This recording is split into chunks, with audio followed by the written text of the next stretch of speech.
तो हेलो दोस्तों, आज आशीष यादव का एक सॉन्ग आया है जो कि सॉन्ग का नाम है, नया साल का सॉन्ग है और सॉन्ग का नाम यह है कि बोल बोल माल कहाँ बने भी नया साल।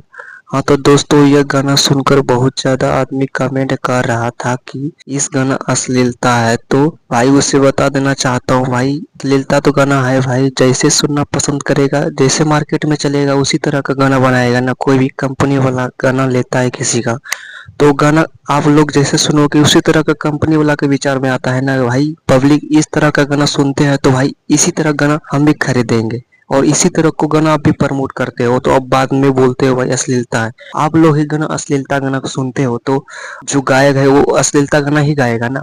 आशीष यादव का कुछ दिन पहले एक गाना आया था, गाना का नाम था देख ले लियो जचियो हल्ला करेले। तो इस गानों में बहुत ज्यादा आदमी बोल रहा है भाई आशीष यादव बहुत ज्यादा ही अश्लीलता गाना गाता है भाई। जो गाना सुनना पसंद करेगा उसी तरह का गाना बनाएगा ना। हाँ तो दोस्तों, आप लोग को क्या लगता है ये गाना अश्लीलता है या नहीं, कमेंट में जरूर बताना। हाँ तो दोस्तों, मुझे तो नहीं लगता ये गाना अश्लीलता है, लोग ऐसे ही बोलता है भाई। आजकल आशीष यादव का गाना बहुत ज्यादा ही चलता है, जो जलने वाला होता है ना तो यही बोलता है वो लोग। हाँ तो दोस्तों, वीडियो को अच्छे लगे तो लाइक कर देना, चैनल में नए है तो सब्सक्राइब जरूर करना। तो मिलते हैं नेक्स्ट वीडियो में।